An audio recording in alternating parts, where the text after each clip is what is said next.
Hi hello అండి, నమస్తే, welcome to Deepa cooking and blogs. ఎలా ఉన్నారు? అందరు బాగున్నారా? నేనైతే చాలా బాగున్నాను. మీరందరూ కూడా బాగుండాలని మనస్ఫూర్తిగా కోరుకుంటున్నాను. అయితే ఈ రోజు వీడియోలో నేను మన కిచెన్ లో కొన్ని వస్తువులు వాడుకుంటాం, కానీ ఆ వస్తువులను కంప్లీట్ గా క్లీన్ చేసుకోలేము కదా. అలా క్లీన్ చేసుకొని కొన్ని వస్తువులను ఇలాంటి వస్తువులతో క్లీన్ చేసుకోవచ్చు. ఈ రోజు అయితే నేను ముందుగా సూది దారంతో స్టార్ట్ చేస్తున్నాను. ఏం క్లీన్ చేస్తానంటే కుక్కర్ని అయితే క్లీన్ చేస్తున్నాను. చూడండి కుక్కర్ని ఎక్కడ ఎలా క్లీన్ చేస్తాను. కుక్కర్ మనం ఏదైనా వండుకున్న తర్వాత కుక్కర్ లోపల అంతా బాగానే క్లీన్ చేసుకుంటాం, పక్కన పెట్టేసుకుంటాం. తర్వాత కుక్కర్ మూత దగ్గరకు వచ్చేసరికి దీన్ని కంప్లీట్ గా క్లీన్ చేసుకోలేము. చూడండి ఇక్కడ ఈ హోల్స్ దగ్గర అయితే మనం స్క్రబ్బర్లు పెట్టి రుద్దేసుకున్నా సరిగ్గా క్లీన్ అవ్వదు. అలాంటి ప్లేస్లలో ఇలా సూది దారం పెట్టేసి చూపించిన విధంగా ఇలా సూది దారం పెట్టేసి ఇలా తిప్పేసేయండి. లోపల ఏదైనా జామ్ అయినా కూడా అదంతా కూడా నీట్ గా క్లీన్ అవుతుంది, క్లియర్ గా ఉంటుంది. ఓకేనా. మనం ఏదైనా కర్రీ కానీ పప్పు కానీ లేకపోతే ఏదైనా వండుకున్నప్పుడు మనకి కుక్కర్ విజిల్ వచ్చేదే ఈ ప్లేస్ నుంచి కదా. ఈ ప్లేస్ నుంచి విజిల్ వచ్చినప్పుడు అక్కడ ఏదైనా పప్పు కానీ ఏదైనా జామ్ అవుతూ ఉంటుంది. అలా జామ్ అయినప్పుడు మనకి విజిల్ సరిగా రాదు, తర్వాత కుక్కర్ పేలిపోయే ప్రమాదం కూడా ఉంటుంది. ఓకే, ఇలా పేలిపోయే ప్రమాదం ఉంటుంది. కాబట్టి మనం ఇలా ఎప్పటికప్పుడు క్లీన్ చేసుకుంటే మనకి కుక్కర్ క్లీన్గా ఉంటుంది, తర్వాత మనకి అంతా కూడా బాగుంటుంది అన్నమాట. చూడండి నేను చూపించిన విధంగా ఇలా మొత్తం అంతా కూడా క్లీన్ చేసేసుకోండి. ఓకేనా. ఇలా క్లీన్ చేసుకుంటే కుక్కర్ కూడా ఎక్కువ రోజులు వస్తుందన్నమాట. మనకి అది పాడైపోయింది అనే సమస్య ఉండదు ఇంకా. ఓకే, ఇలా సూది దారంతో అయితే ఇలా క్లీన్ చేసేసుకోండి. మనం చేతులు స్క్రబ్బర్లు కూడా పెట్టడానికి ప్లేస్లో అయితే ఇలా క్లీన్ చేసేసుకోవచ్చు సూది దారంతో. తర్వాత ఇంకో కొంచెం చూడండి, ఇప్పుడు కుక్కర్ నేను చూపించిన ప్లేస్లలో కూడా కొంచెం అంతా మురికి అలాగే పట్టేసింది. దీన్ని ఇక్కడ నేను చూపించిన ప్లేస్లలో అయితే స్క్రబ్బర్ పెట్టి మనం రుద్దినా కూడా తోమినా కూడా సరిగ్గా అది అయితే పోదు కదా. అలాంటి ప్లేస్లలో మనం ఏం చేయాలంటే ఇంట్లో మనం వాడి పక్కకు పెట్టిన బ్రష్లు ఉంటాయి కదండి పాతవి, ఆ బ్రష్ని అయితే ఒకటి బాగా కడిగేసుకొని ఫస్ట్ తీసుకోండి. దానికి కొంచెం సబ్బు పెట్టేసి ఇలా క్లీన్ చేసేసుకోండి. చాలా బాగా క్లీన్ అవుతుంది, అస్సలు కష్టమే లేకుండా క్లీన్ అవుతుంది అనమాట. ఈజీగా క్లీన్ అవుతుంది. మనకి స్క్రబ్బర్ కూడా మనం పెట్టి లోపల ఇలా రుద్దడం కష్టం అవుతుంది కదా. అలాంటి ప్లేస్లలో కూడా ఇలా బ్రష్ అయితే పెట్టేసి రుద్దేసేయండి, ఈజీగా క్లీన్ అవుతుంది. మనం కుక్కర్ని ఎంత బాగా క్లీన్ చేస్తూ ఎంత బాగా మెయింటైన్ చేసుకుంటే మనకి ఎక్కువ రోజులు వస్తుంది. తర్వాత మనకి ఎలాంటి కుక్కర్ మనం వాడడం బాగానే వాడతాము, కానీ దాన్ని మంచిగా మెయింటైన్ చేస్తేనే దాని నుంచి మనకి ఎలాంటి ప్రమాదం ఉండదు. కుక్కర్లు పేలితే మాత్రం చాలా ప్రమాదము. అందుకోసమని కుక్కర్ మాత్రం ఫస్ట్ మంచిగా క్లీన్ చేసుకోండి. ఏదైనా సరే ఫస్ట్ కుక్కర్ మాత్రం మంచిగా క్లీన్ చేసేసుకోండి. ఓకేనా. ఇలా పైన విజిల్ ఉంటుంది కదా, ఆ విజిల్ కూడా క్లీన్ చేసేసుకోండి. మనం ఏదైనా వండుకున్నప్పుడు అంతా పప్పు కానీ ఏదైనా వండుకున్నప్పుడు మొత్తం అంతా ఒక్కొక్కసారి వాటర్ ఎక్కువ అంతా పొంగిపోతుంది. అలా పొంగిపోయినప్పుడు మాత్రం ఇలా ఖచ్చితంగా క్లీన్ చేసుకోండి. ఎందుకంటే ఆ హోల్స్లలో మొత్తం అంతా జామ్ అవుతుంది, ఈ విజిల్లో కూడా అంతా జామ్ అయిపోతుంది. మళ్ళీ మీరు నెక్స్ట్ టైం మనం పెట్టినప్పుడు అది విజిల్ సరిగా రాకపోవడం, పేలడం లాంటివి జరుగుతుంటాయి. అందుకోసమని కుక్కర్ని ఇలా ఖచ్చితంగా బాగా క్లీన్ చేసుకోండి. ఓకేనా. ఈ సూది దారంతో తర్వాత ఈ బ్రష్తో అయితే. ఓకేనా. ఇలా క్లీన్ చేసుకుంటే మనకి నీట్గా ఉంటుంది, అలాగే అది కూడా కుక్కర్ కూడా క్లీన్గా అవుతుంది. ఓకేనా. చూసారా ఇలా మొత్తం అంతా క్లీన్ చేసుకుని తర్వాత కడిగేసుకున్న తర్వాత చూపిస్తున్నాను చూడండి ఎంత నీట్గా ఉందో. నీట్గా క్లీన్గా క్లియర్గా ఉంటుంది ఇప్పుడు హోల్స్ కూడా. ఓకే, ఇలా క్లీన్ చేసేసుకోండి. ఇలా సూది దారంతో బ్రష్తో ఇలా కుక్కర్ మూతనైతే క్లీన్ చేసుకోవచ్చు. తర్వాత ఇంకోటి మనకి నల్ల ట్యాప్లు ఉంటాయి కదండి. ఈ ట్యాప్లు మనం కిచెన్లో ఉన్న ట్యాప్లు అయితే దాదాపుగా మనం ఏదైనా వంట చేసినప్పుడు కానీ లేకపోతే మనం చేతులు కడుక్కోవడానికైనా ఏదైనా చేతులు అంతా డస్ట్గా ఉన్నప్పుడు మన చేయి వెళ్ళేది ముందుకు ట్యాప్ మీదకి కదా. ఆ ట్యాప్ మీదకి వెళ్ళినప్పుడు మనకి మురికి మొత్తం ట్యాప్కే పట్టేస్తూ ఉంటుంది, అంత నల్లగా అయిపోతుంది అదంతా.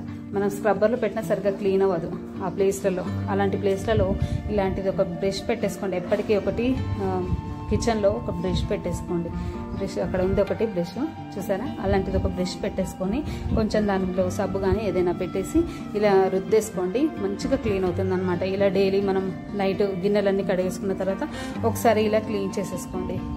ట్యాప్ని క్లీన్ చేసుకుంటే అది చాలా నీట్గా ఉంటుంది, క్లీన్గా ఉంటుంది. ఓకేనా. చూసారా ఫస్ట్ ఎలా ఉందో ఇప్పుడు ఎలా ఉందో. ఇలా ఒకటి కిచెన్లో ఒక బ్రష్ అయితే పాత బ్రష్ అక్కడ పక్కన పెట్టేసుకోండి. పక్కన అయితే ఓకేనా. తర్వాత ఇంకొకటి, ఈ వైపర్ని అయితే మనం కిచెన్లో టైల్స్ ఆ బండ అయితే ఉంటుంది కదా, దాన్ని క్లీన్ చేసుకోవడానికి యూజ్ చేస్తుంటాం కదా. దీన్ని ఇలా కాకుండా ఇంకో రకంగా కూడా క్లీన్ చేసుకోవచ్చు. అదేంటంటే మనం కిచెన్లో టైల్స్ ఉంటాయి కదండి, ఈ టైల్స్ని మనము క్లీన్ చేసుకున్నప్పుడు ఇలాంటి స్టీల్ స్క్రబ్బర్స్ ఉంటాయి కదా, ఈ స్క్రబ్బర్ని పట్టుకొని అలా రుద్దుతూ ఉంటూ ఉంటాం. ఎక్కువ టైం పడుతుంది అనమాట. అలాంటప్పుడు ఇలా పెట్టేసేయండి.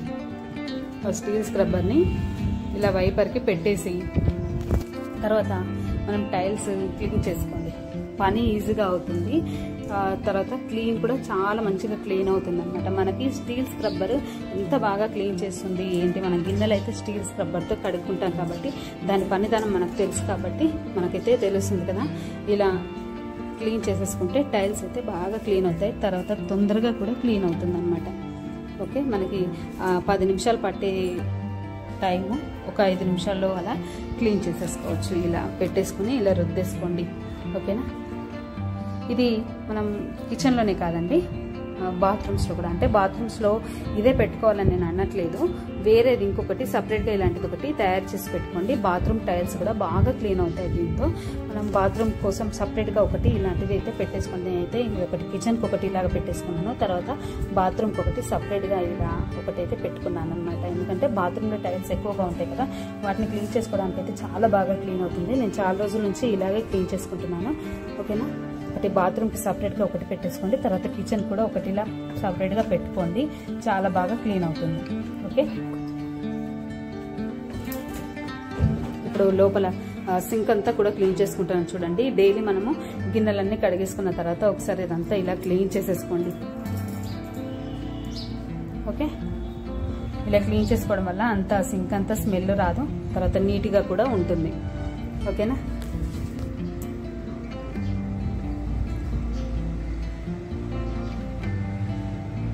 చూడండి ఇప్పుడు ఇదంతా ఎంత బాగా క్లీన్ అయిపోయిందో. ఇలా మనకి పని కూడా చాలా ఈజీగా క్లీన్ అవుతుంది, టైం వేస్ట్ అవ్వదు, టైం తొందరగా పని అయిపోతుంది, తర్వాత ఎక్కువగా క్లీన్ అవుతుంది అనమాట. ఓకేనా. చూడండి ఇప్పుడు ఎలా ఉందో, నీట్గా ఉంది కదా.